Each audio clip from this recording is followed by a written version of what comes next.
You revise what you mean by believe. That's part of it. And that's what we're going to try to walk through.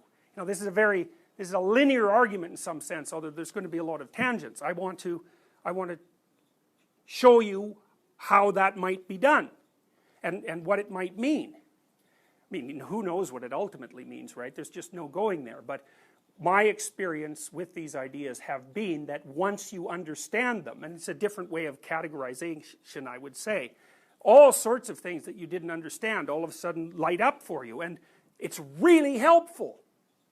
You know, because let me just give you a couple of examples. You know, I would say that it's a unspoken proposition of much of today's socio-ideological thinking that there's something pathological about human beings.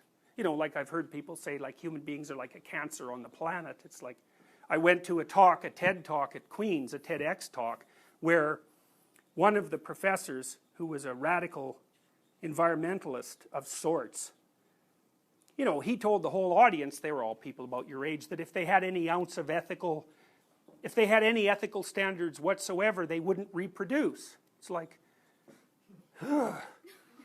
you know, really? He said, well, we've only had one child, and for me, I thought that was one child too many for him. But, you know, I thought that's bloody pathological when you stand up in front of a whole bunch of young people who have their whole future in front of them, and you say, well, you know, you're such a horrid creature in your very core that it would be a moral violation for you to propagate. It's like, you know.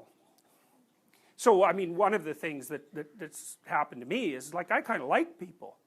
You know, they're peculiar and weird, like hippopotamuses and rhinos and penguins and all that, but, you know, I certainly don't think that we're some sort of cancer on the planet. I really think that's a pre-genocidal idea as far as I'm concerned. It's like the planet would be better off without any people on it. It's like, hey, glad you're not near the old thermonuclear button. Yeah, really, you know, it's like, that's an archetypal idea. Fire will cleanse everything. It's like, that's what Hitler believed. And that's why all Berlin was burning when he committed suicide. It's like, that was what he was after from the beginning. The cleansing fire. It's like, beware of those ideas, boy.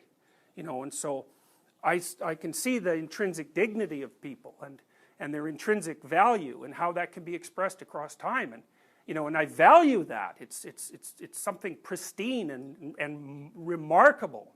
You know, and understanding, I believe that understanding these ideas properly can give you that kind of orientation. You know, I mean, everybody's flawed and useless and half crazy, I mean, obviously, but, you know, that's not exactly the point. There are reasons we are flawed and useless and half crazy. You know, life is hard, and we're finite, and, you know, so we have big problems that confront us. It's like, I don't think any sane person cannot be crazy, so to speak.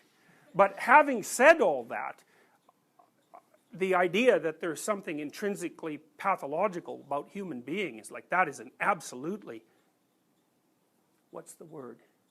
Apocalyptic idea. It's like, beware of people who tell you such things.